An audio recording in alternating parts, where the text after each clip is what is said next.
દેશના વડાપ્રધાન નરેન્દ્રભાઈ જ્યારે જ્યારે મન કી બાત કરે છે ત્યારે એના મનમાં હોય ને એ કાંઈ નથી કહેતા.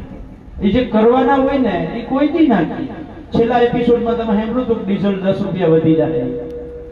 એટલે આ સરકારમાં મનમાં જે છે એ મનમાં એ છે કે ખેડૂત હટાવો, કંપનીઓ બચાવો. એમ કે આ સરકાર ખેડૂત લક્ષી સરકાર છે. ખેડૂત લક્ષી છે, ખેડૂત ભક્ષી છે, એ તમે મને કહો.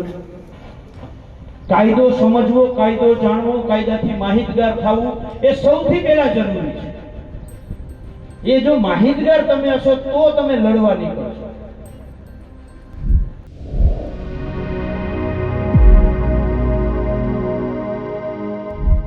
નમસ્કાર, તમે જોઈ રહ્યા છો ગુજરાત પ્લસ ન્યૂઝ અને હું છું મમલ. પાલભાઈ આંબલિયાએ પીએમ મોદી પર આકરા પ્રહારો કર્યા છે અને કટાક્ષ વ્યક્ત કરતા કહ્યું કે વડાપ્રધાન નરેન્દ્ર મોદી મન કી બાત કરે છે ત્યારે તેઓ પોતાના મનની વાતો નથી કહેતા. સાથે જ કહ્યું કે આ સરકારમાં જે મનમાં છે એ ખેડૂતો રટાવો અને કંપનીઓ બચાવો એ છે. તેઓ જાહેરમાં નહીં બોલે કેમ કે આ ખેડૂતલક્ષી સરકાર છે. તો આવો સાંભળીએ વધુમાં પાલભાઈ આંબલિયા શું કહી રહ્યા છે. મારે આ વિસ્તારમાં બહુ આવવાનું છે.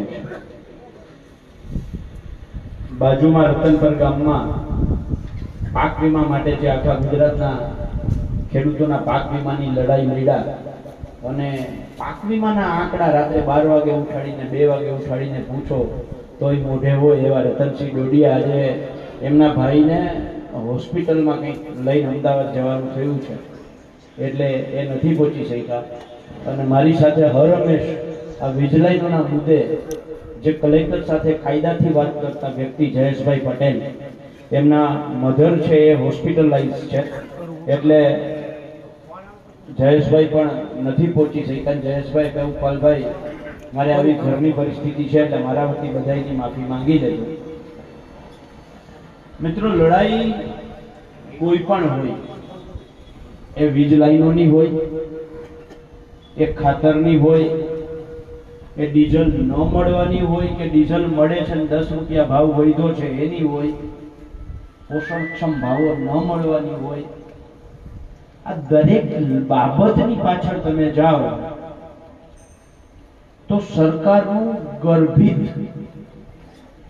દેશના વડાપ્રધાન નરેન્દ્રભાઈ જ્યારે જ્યારે મન કી બાત કરે છે ત્યારે એના મનમાં હોય ને એ કાંઈ નથી કહેતા. એના મનમાં હોય ને એ કઈ નથી કહેતા, એના સિવાયની જ વાત કરે. તમે સાંભળજો, એ જે કરવાના હોય ને એ કોઈ દી ના કહે. છેલ્લા એપિસોડમાં તમે સાંભળ્યું તો ડીઝલ 10 રૂપિયા વધી જાય. ચૂંટણી પૈસા પછી અને તો જાહેરમાં કહ્યું, મન કી બાતમાં ક્યાં કહ્યું. એટલે આ સરકારમાં મનમાં જે છે એ મનમાં એ છે કે ખેડૂત હટાવો, કંપનીઓ બચાવો. અને એ ક્યારેય જાહેરમાં નહીં થાય. એમ કે આ સરકાર ખેડૂત લક્ષી સરકાર છે. ખેડૂત લક્ષી છે, ખેડૂત ભક્ષી છે, એ તમે મને કહો. મારે તમારી આગળ સાંભળવું છે. ખેડૂત લક્ષી છે, ખેડૂત ભક્ષી છે. હવે આપણે ખેડૂતોએ આ વસ્તુ સમજવાની છે. લાલજીભાઈ, મને કોંઢની આસપાસના અલગ અલગ ગામોમાંથી ફોન આવ્યા કે પાલભાઈ તમે કોંઢ આવો છો તો ભાજપની વિરુદ્ધમાં બહુ વાત કરતા નહીં. ગામ આખે આખું કે ભાજપી ગામ છે, તમે માત્ર ખેડૂતની વાત કરજો. એટલે મારે તમને એ પૂછવું છે, તમને સારું લાગે એવું કહું કે સાચું લાગે એવું કહું? જો સાચું કેવું હોય તો અત્યારે સરકાર કોની છે?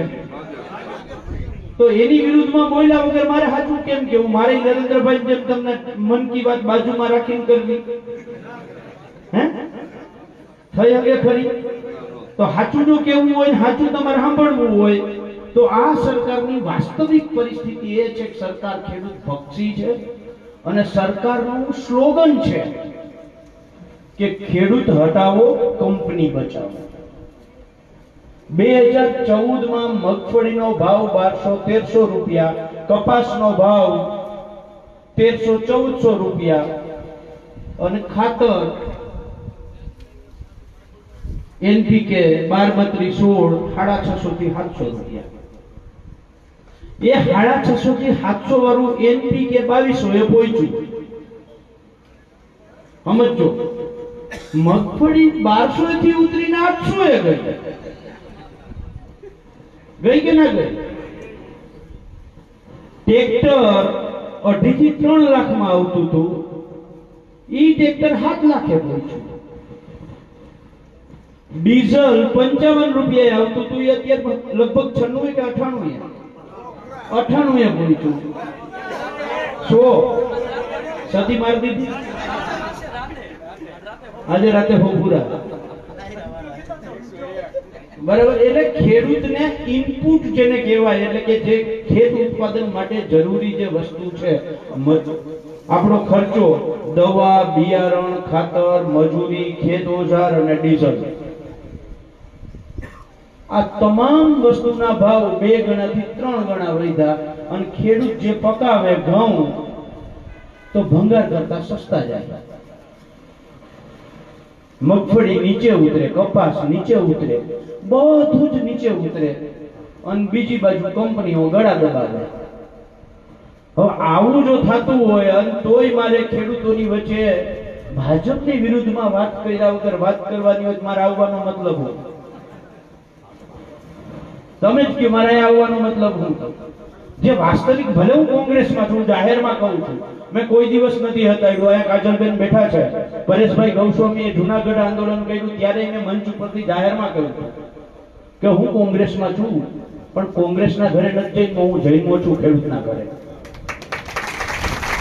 મારી પહેલી ફરજ છે એ ખેડૂત છે, અને બીજી ફરજ 18 વર્ષ પછી સમજતો થયો, પછી કોંગ્રેસમાં આઈડિયોલોજી વિચારધારા ગઈમી, એટલે એમાં હું ગયો છું. 18 વર્ષ સુધી તો હું ખાતર ભર્યું ને, મેં ઢોળનું આપ્યું ને.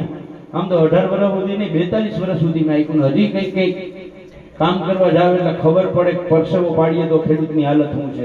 એટલે હજી ખેતી તો કરું જ છું નાની મોટી, પણ મારો જન્મ ખેડૂતના ઘરે જન્મો છું, તો મારી પહેલી ફરજ એ છે કે મારે ખેડૂત માટે બોલવું જોઈએ, ખેડૂત માટે લખવું જોઈએ, ખેડૂત માટે લડવું જોઈએ.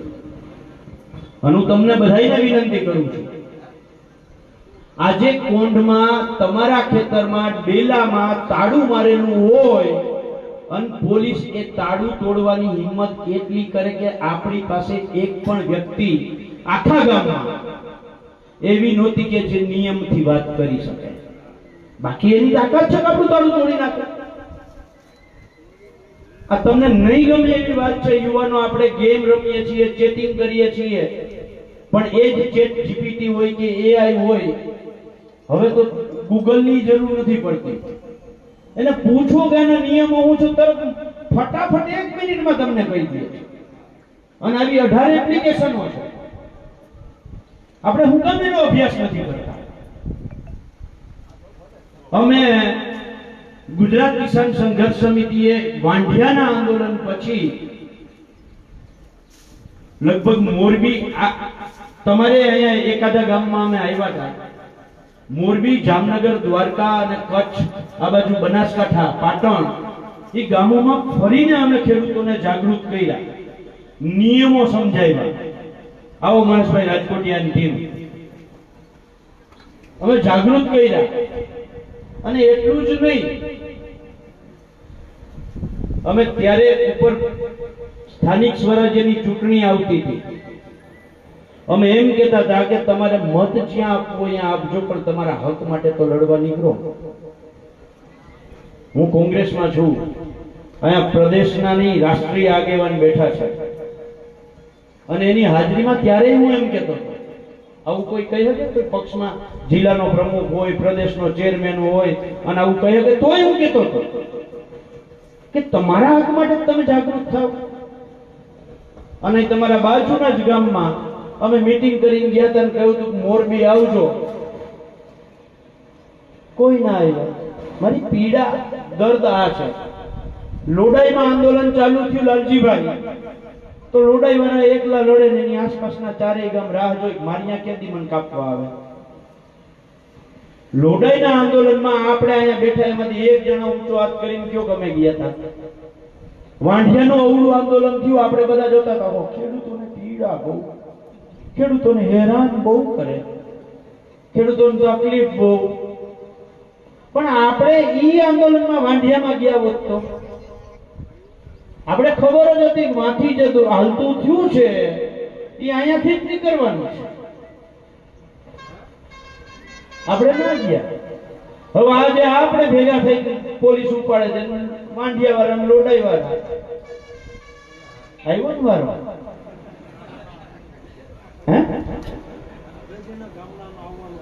ના એટલે હું રણજીભાઈ એના ઉપર જ આવું છું, એટલા માટે હું આ વાત કરું છું. આવો કરશનદાસ બાપુ ભાદરકા, સ્વાગત છે તમારું. આવું એટલા માટે વાત કરું છું કે વાંઢિયા લડતું હતું ત્યારે વાંઢિયાને આખા ગુજરાતના ખેડૂતોની જરૂર, મદદની જરૂર હતી. ટંકારા લડતું હતું ત્યારે ટંકારાને આખા ગુજરાતના ખેડૂતોની મદદની જરૂર હતી. આજે કોંઢ લડે છે, સાપકરા બાજુમાં લડે છે, તો આખા ગુજરાતના ખેડૂતોને મદદ કરવા આવવાની જરૂર છે. 20 જિલ્લાઓમાં ઇફેક્ટેડ છે. 20 જિલ્લાઓમાં આ વીજ કંપનીઓની અસર છે. હવે જો 20 જિલ્લાના ખેડૂતો ભેગા થાય તો તમે માનો છો કે સરકાર નિર્ણય ના કરે, એસઓપી ના કરે? માર્કેટ ભાવના 4 ગણા આપવાનો કાયદો બનાવવો જોઈએ, આવી આપણી માંગ છે. અમે ગુજરાત કિસાન સંઘર્ષ સમિતિની બહુ સ્પષ્ટ માંગ છે. માર્કેટ ભાવના 4 ગણા 2013 ના જમીન સંપાદનના કાયદા મુજબ વળતર આપો, એક માંગ. જો એ ન કરી શકતા હો તો જેમ મોબાઈલ ટાવરનું તમે ભાડું આપો છો, ખબર છે ને મોબાઈલ ટાવરનું ભાડું આપે, ગામમાં મોબાઈલ ટાવર હવે એનું ભાડું આવતું હશે, જેના વાળામાં હવે મોબાઈલ ટાવરનું ભાડું આપો છો, એવી જ રીતે ખેડૂતને એક ટાવર દીઠ ઓછામાં ઓછા 30,000 માસિક ભાડું આપી દો. જો બેમાંથી એકેય ઓપ્શન સરકારને કંપનીને પસંદ ના હોય તો એક થાંભલા દીઠ 2 કરોડ રૂપિયા ખેડૂતને દઈ દો. અમારે માથાકૂટ નથી કરવી. અને 2 કરોડમાં કઈ નથી થતું. મેં હિસાબ કરી લીધો. આ જ લાઈન છે, એમાં 6,400 થાંભલા આવે. ઈ પ્રમાણે હમણાં અદાણી સાહેબે જે અમેરિકામાં એના ઉપર લાગેલા કેસના પૈસા ચૂકવા ને એટલાય નથી થતા. હમણાં ચૂકવા ને ખબર તમને, એટલાય નથી થતા એક લાઈન. તો પછી વાંધો શું છે? તમે તો આજીવન કમાવાના છો આમાંથી. આપી દો ને ભાઈ, 2 કરોડ લેખા આપી દો. 2 કરોડ આપે ભાઈ આપણે કોઈ વાંધો છે? ઊંચા હાથ કરીને જો કોઈ વાંધો છે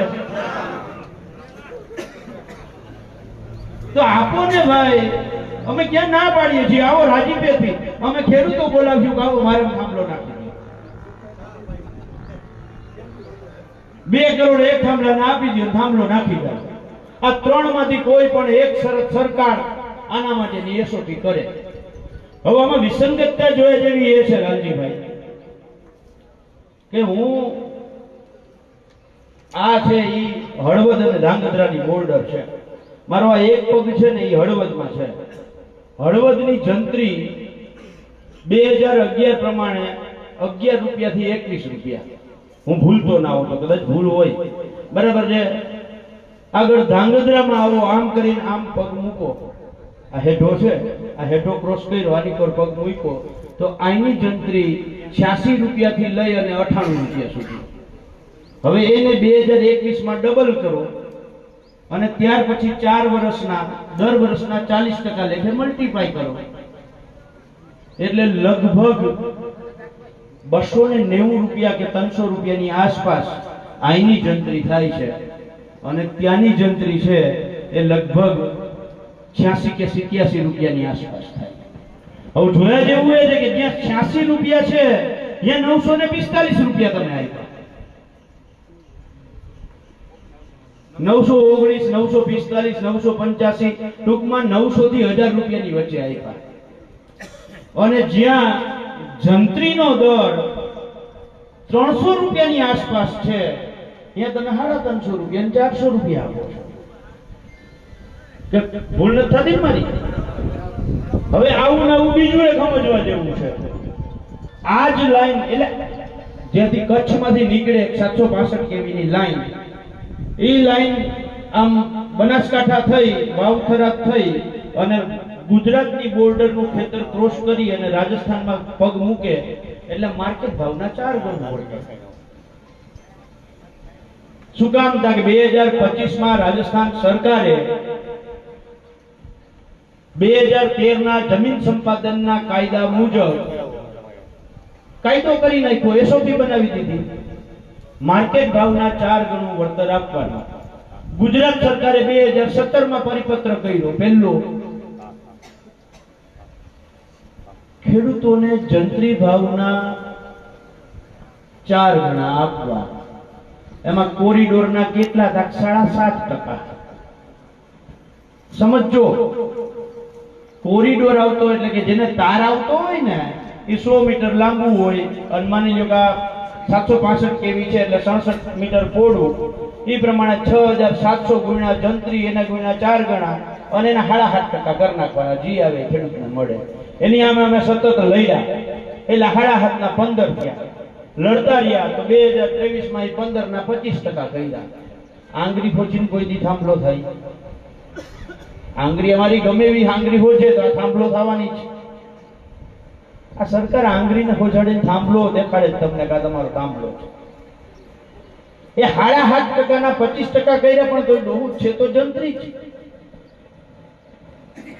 સમજવાની આ જરૂર છે. નવશદભાઈ કહેતા હતા કે કાગળોની જરૂર નથી. નવશદભાઈ, કાગળ પણ એટલા જ જરૂરી છે અને જન આંદોલન પણ એટલું જ જરૂરી છે. કાયદો સમજવો, કાયદો જાણવો, કાયદાથી માહિતગાર થવું એ સૌથી પહેલા જરૂરી છે. એ જો માહિતગાર તમે હશો તો તમે લડવા નીકળશો. માની લો તમને ખબર જ નથી જે મેહુલે વાતની શરૂઆત કરી, જાહેરનામામાં જ આપણે કોઈ વાંધા અરજી નથી કરી તો પછી હાઈકોર્ટમાં જવું. ભરતસિંહ કે અમારા ઘર હાઈકોર્ટમાં વકીલોની ફોજ છે, પણ ફોજ કરશે શું કામ? તમારો પાયો જ નબળો છે. એટલે ખૂબ જરૂરી છે બંને બાજુ જન આંદોલન અને હારે હારે ખેડૂતનો દીકરો જેવી રીતે પાવડો વાપરવામાં, હમા રાખવામાં હોશિયાર છે એવી જ રીતે પેન હાંકવામાં હોશિયાર થવો જરૂરી છે. એના વગર આ શક્ય નથી. આગળની લડાઈઓ આપણી પેઢી તો વહી જાહે, આવનારી પેઢી માટે અઘરું થાય. અને આ બધાની સામે લડવા માટે આપણી પાસે બીજો કોઈ વિકલ્પ નથી કે ગાંધીનગરમાં સરકારને એક વખત હજારો ખેડૂતો સાથે મળી અને જઈને અલ્ટિમેટમ આપે. પહેલા અલ્ટિમેટમ આપે કે 15 દિવસ કે 20 દિવસની અંદર 2013 ના જમીન સંપાદનના કાયદા મુજબ માર્કેટ ભાવનું 4 ગણું વળતર જેવી રીતે રાજસ્થાન સરકારે એસઓપી કરી છે એવી જ રીતે ગુજરાત સરકાર કરે. જો એ ના કરવું હોય તો 30,000 એક થાંભલાનું માસિક ભાડું અમને આપો, અને એ ના કરવું હોય તો ફિક્સ એકવાર થાંભલો ઉભો કરો ને 2 કરોડ આપી દો. આ 3 માંથી એક ઓપ્શન સરકાર વિચારે. હારું ઈશ તમારું, તમે નક્કી કરો. કહી દેવું ને સરકારને. એટલે આ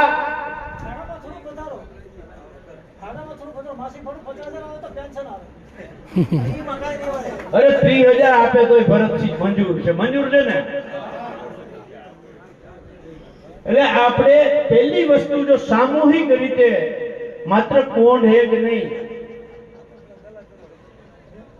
કોણ એક ધારે ને તો મને ખબર છે 5,000 માણસો અહીંથી નીકળી શકે. લાલજીભાઈ, મેં કોંઢનો અભ્યાસ કર્યો છે. કોંઢ એક આ ગામ છે ને એ લગભગ ભારતનો સૌથી મોટો ખેતીમાં રકબો છે. 9,744 હેક્ટર જગ્યા આ ગામની ખેતી લાયક છે. એનો તમે વીઘામાં ગણો તો 60,900 વીઘા થાય છે. આ ગામ સૌથી વધારે પિયત વાળું આ ગામ છે. સૌથી વધારે ગુજરાતનું સૌથી મોટું અને સૌથી વધારે પિયત વાળું આ ગામ છે. અને આ જ ગામની દુર્દશા જુઓ કે કલેક્ટરે જે હુકમ કર્યો છે બિન પિયતનો કર્યો છે. બરાબર છે ને? અને એ કલેક્ટરે આ બધા કહે છે ને, તમને કહેતા હતા ને કે હુકમ રદ ન થાય, કલેક્ટરે કરેલો હુકમ રદ ન થાય, આવી કંઈક વાત તમારી આગળ આવી હતી. આ એ જ કલેક્ટરે કરેલો રદ કરેલો હુકમ હું તમારી સામે લઈ લઈ. આ રાજેન્દ્ર પટેલે જે હુકમ ગોરધનભાઈ ઝડફિયાએ માલવણમાં સોલાર પ્લાન્ટ માટે 2 સર્વે નંબરમાં જમીન બિનખેતી કરાવી હતી અને એક સોલાર પ્લાન્ટ ઊભો કરવા માટે, કારણ કે આ જમીન અભયારણ્ય વિસ્તારમાં આવતી હતી.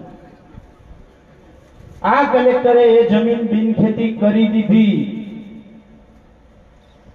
અને એ બિનખેતીનો રદનો હુકમ થયેલો છે. તો કલેક્ટરનો હુકમ રદ ન થાય એવું કોણ કહે છે? આ કલેક્ટરે કરેલો હુકમ રદનો મોટામાં મોટો દાખલો છે.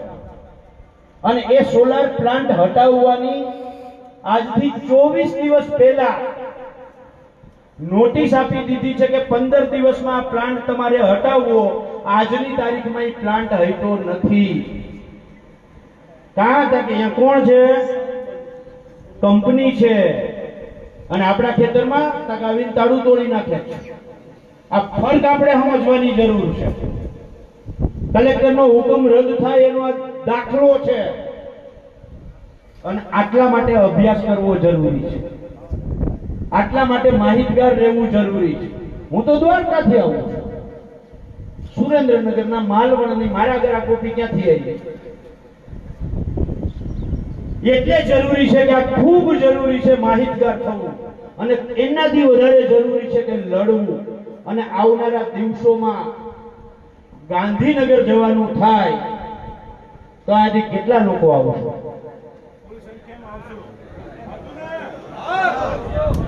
એમને અહીંથી ટ્રેક્ટર લઈને જવાનું થાય તો આ ગામમાં 1500 થી 2000 ટ્રેક્ટર છે. આ ગામમાં મને જો એટલી ખબર હોય કે 60,900 વીઘા છે તો ટ્રેક્ટરે 2000 છે, એ મને ખબર છે. ડીઝલ નું કંઈક કર્યું, 2000 ટ્રેક્ટર છે. વધારેમાં વધારે ટ્રેક્ટર લઈને જવાનું થાય તો આવવાની તૈયારી છે ને? તો વધારે વાત ના કરતા હું માનનીય લાલજીભાઈ દેસાઈને વિનંતી કરું છું. અને લાલજીભાઈ દેસાઈ, નાનો એવો પરિચય પણ આપી દઉં. લાલજીભાઈ દેસાઈ